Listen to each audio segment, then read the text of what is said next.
師傅，每次見到你拎呢個萬用錶出嚟量一量，就知道條線斷唔斷，電容好唔好，究竟係點㗎？哦，咁啊，今日就唔講咁多花巧，就教識你哋點樣三焦學識萬用錶啦。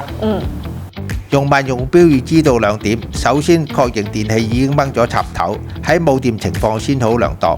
第二，黑色錶筆永遠插喺 common 共用點，而紅色錶筆插去寫住 V 歐姆同電容符號嘅插孔。第一步用風鳴檔查通斷，錶盤轉到風鳴檔，兩支錶筆互相碰一碰，發出咇一聲，證明萬用錶本身正常。而家試呢條線，將錶筆分別按壓住線的兩端，打開風鳴檔，聽到有咇聲就代表條線導通。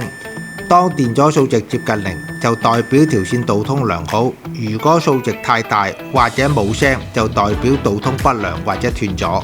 第二步量電容，呢粒寫住2 μF 嘅就係電容。量之前要確定已經掹咗插頭，電容放電完畢，然後等一陣再量度。將萬用錶轉去電容檔，分別放兩支錶筆喺電容腳。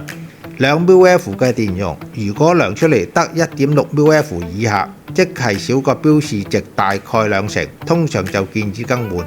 我哋下次屋企遇到小家電問題，就可以用呢3招去到檢查，唔使靠肉眼去估。又唔使一次過拆晒成部機，只要先逐步檢查通斷、電容同埋阻值，咁就揾到大方向㗎啦。記住3招，先掹插蘇，睇清楚檔位，有疑問就停手問人。用好萬用錶，你就多一對眼，幫你安全咁學復修㗎啦。